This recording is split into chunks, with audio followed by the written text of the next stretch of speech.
شریعت کے اغراض یہ ہے کہ ایک مومن عبادت اللہ کی رضا و خوشنودی کے لیے کرتے.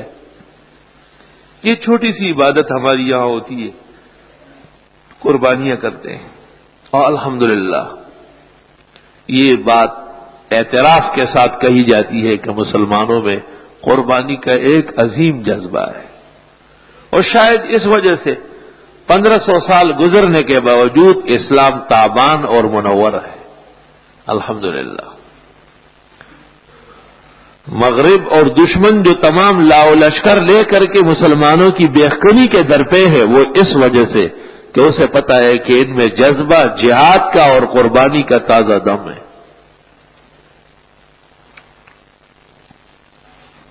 قربانی بہت شوق اور ذوق سے فرمایا کرے، اور بڑی تسلی اور خوشدلی کے ساتھ، چٹی اور بگاڑ نہ سمجھے اس کو. قربانی پر رقم خرچ نہیں ہوتی، جنت کی سواری خریدی جاتی ہے. جو رقوم اور جو دولت قربانی پر صرف ہوتی ہے، یہ اس مال پر، مال اور ساری کائنات کی دولت اس کے سامنے اس پر رش کرے گی کہ کاش کہ ہمیں بھی، ہمارا کوئی حصہ بھی اس پہ خرچ ہو جاتا. آثار میں ہے کہ قربانی کے جانوروں کو قیامت کے دن اس عالم کی شکل میں، سواریوں کی شکل میں کر دیا جائے گا، مگر گائے کی شکل میں نہیں، اس جیسی جو وہاں چاہیے ایسی گھوڑی ہوگی. بکرا بکرے کی شکل میں نہیں ہوگا، اس کا ایک نیا انداز جنت کا ہوگا جو وہاں کے ماحول کے شائع نشان ہے. ایسا تو ہوتا ہے. آپ نے کسی آدمی کو ایک موقع پر سائیکل دی تھی، اللہ تعالیٰ نے اس کو اچھے دن دے دیے، اس نے دیکھا کہ آپ کمزوری میں ہیں، اس نے کہا میری کار لے جاؤ. آپ نے کہا کب واپس کروں گا؟ بس یہ آپ کی ہو گئی.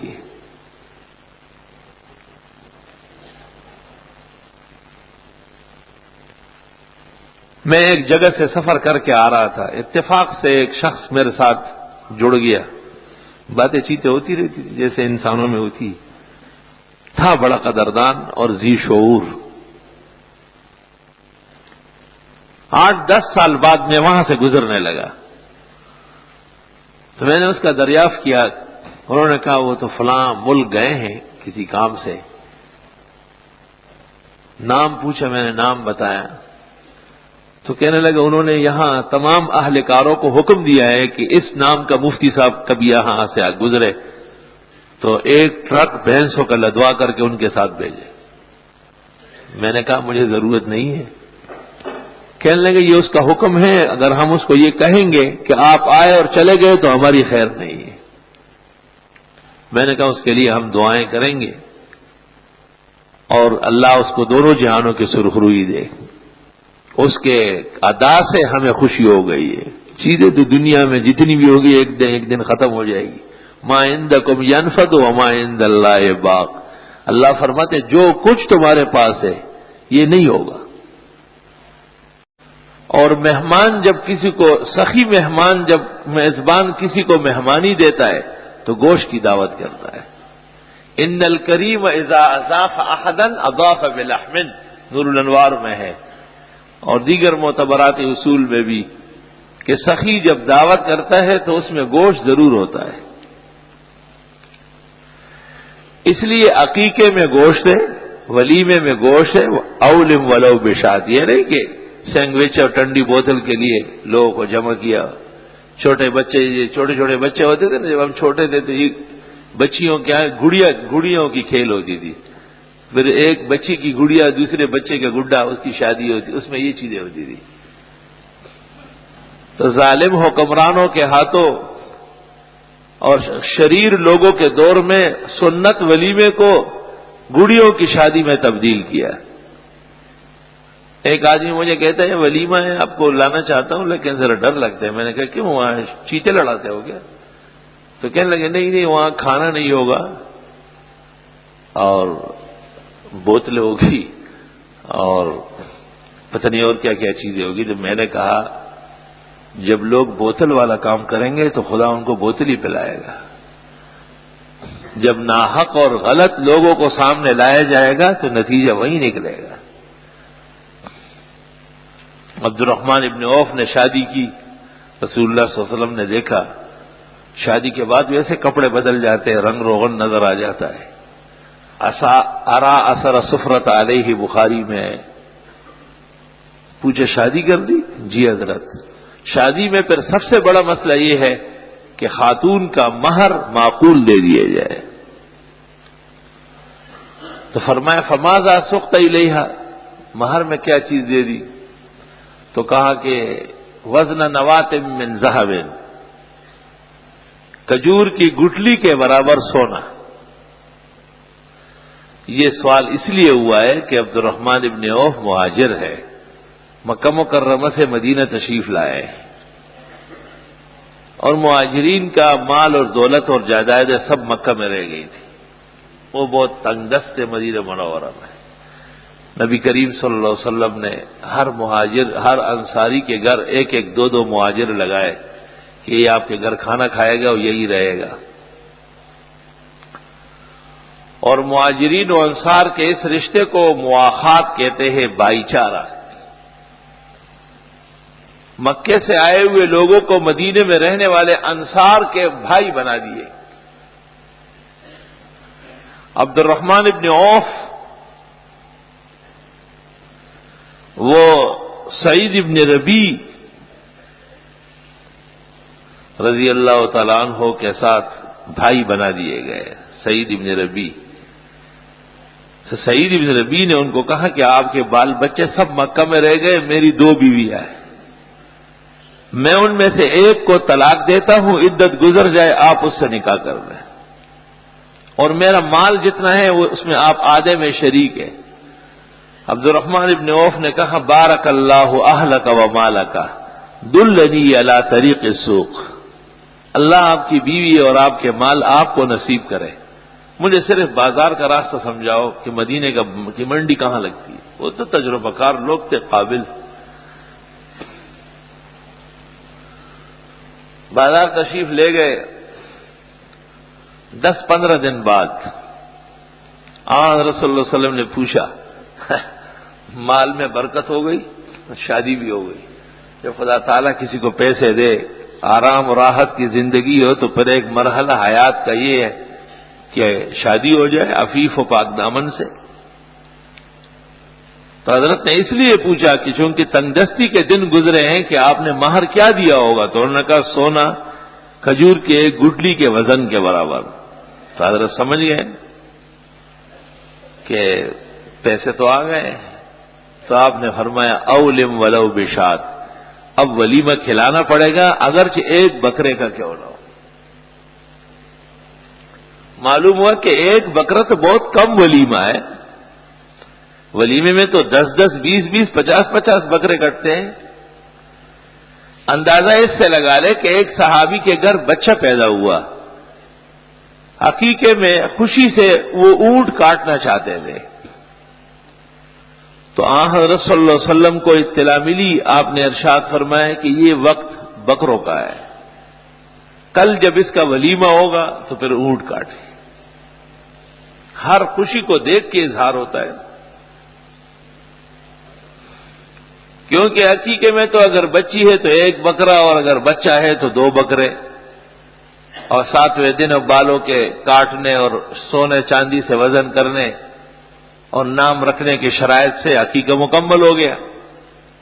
لیکن ولیمہ بہت بڑی خوشی ہے، اس لیے ہمارے ہاں عقیقے میں پابندی نہیں ہے، ولیمے میں ہے، کیونکہ ولیمے کے گوشت کا حکم پیغمبر صلی اللہ علیہ وسلم نے دیا ہے۔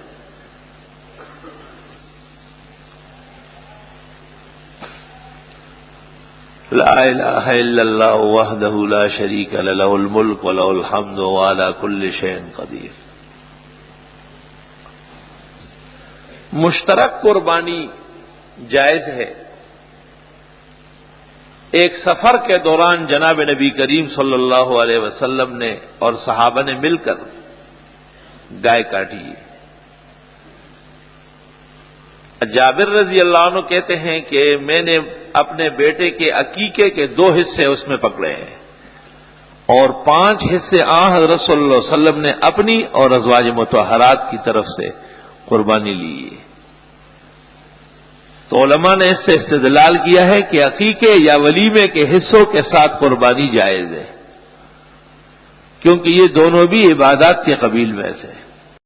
اس لیے قربانی کے لیے دل جمی اور خوش دلی بہت ضروری ہے، اسراف اور تبذیر سے پناہ مانگنا چاہیے۔ قربانیوں میں بھی آج کل عجیب فیشن چلا ہے، ایک محلے میں ایک شخص 65,000 کا بیل لے آئے گا۔ 65,000 کا جو بیل ہے وہ آکسفورڈ سے سند یافتہ ہوتا ہے، کیمبرج میں بھی وہ ٹیچر رہ چکا ہوتا ہے۔ بیل تو بیل ہی ہے، 65,000 کی 5 اور 7 خرید لیتے، یہ زیادہ بہتر تھا۔ اگر خدا نے کسی کو توفیق دی اور اس کو اچھا جانور اچھی قیمت سے ملی تو فقہاء اس کو منع نہیں کرتے ہیں، اس کی حیثیت تھی، اس کو اپنی حیثیت ملی ہے۔ لیکن سوال یہ ہے کہ مباحات سے اور تفاخر سے اور ریاکاری سے اور دکھلاوے سے بچنا بھی بہت ضروری ہے۔ اسلام تو اعتدال کا راستہ ہے، وَكَذَلِكَ جَعَلْنَاكُمْ أُمَّةً وَسَطًا۔ اللہ تعالیٰ نے ہمیں بہت اعتدال کے پلیٹ فارم پر متعین کیا ہے۔ نبی کریم صلی اللہ علیہ وسلم نے جب یہ ارشاد فرمایا کہ حیض کی حالت میں جب خاتون کی ماہواری آئی ہوئی ہو تو اس کے ساتھ جماع ناجائز ہے اور اس کی عبادات بھی رک جاتی ہے، سوائے ذکر اور تسبیح کے اور کوئی کام نہیں کر سکتی، نہ قرآن پڑھ سکتی ہے، نہ سجدہ کر سکتی ہے، نہ روزہ رکھ سکتی ہے۔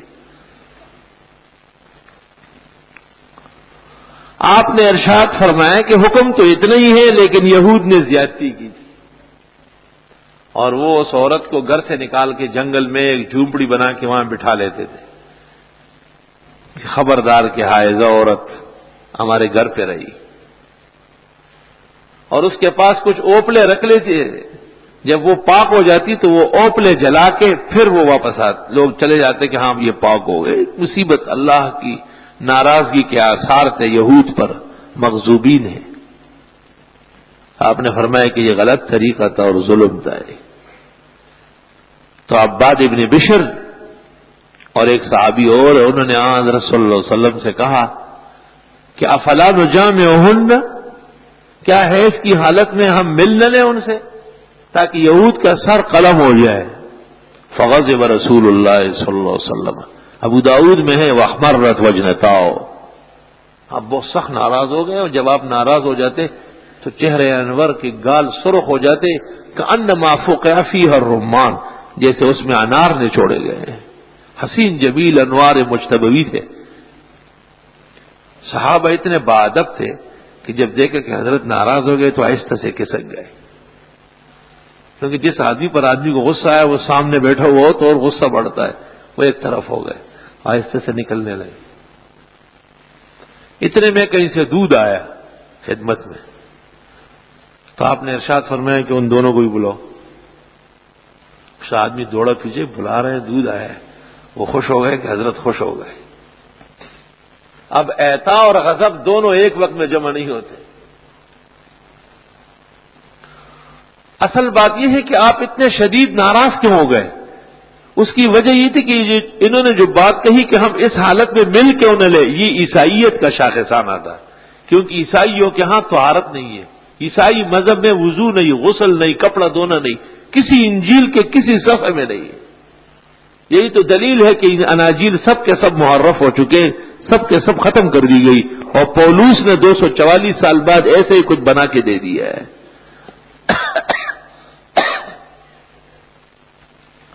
ہمارے ہاں اس قدر اعتدال ہے۔ اب دیکھو شریعت کا یہ حکم ہے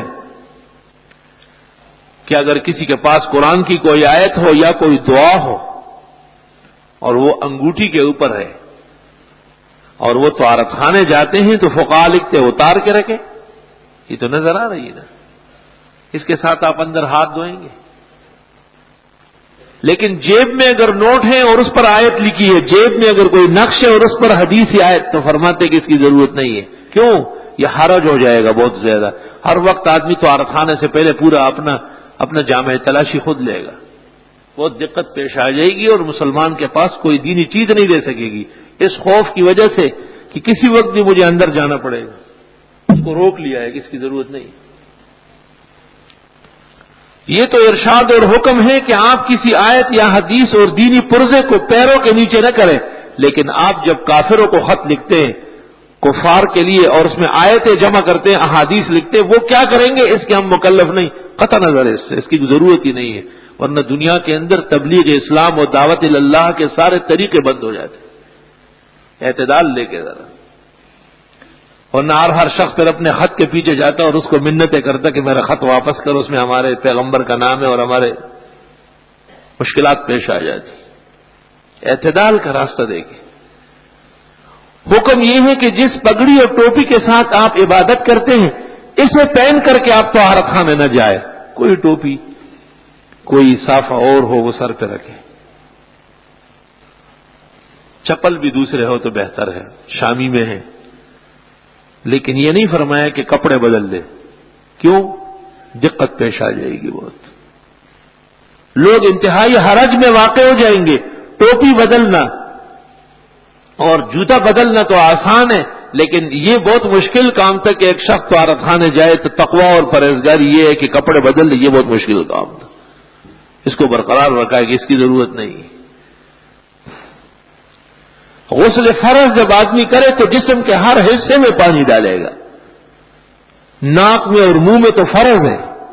اگر اور بھی کئی جسم میں سوراخ ہے، کئی جگہ نشیبی رہ گئی ہے، زخم ہو چکا تھا، وہ بھر گیا، پھر بھی ایک کھڈا ہے تو فقہا کہتے ہیں وہاں پر بھی پانی پہنچائے. لیکن یہ نہیں فرمایا کہ آپ آنکھوں میں پانی ڈالیں، بیماری پیدا ہو جائے گی، بہت دقت. کانوں میں پانی پہنچائے، اس کی ضرورت نہیں، دقت اور دشواری پیش آئے گی. وَكَذَلِكَ جَعَلْنَاكُمْ أُمَّةً وَسَطًا.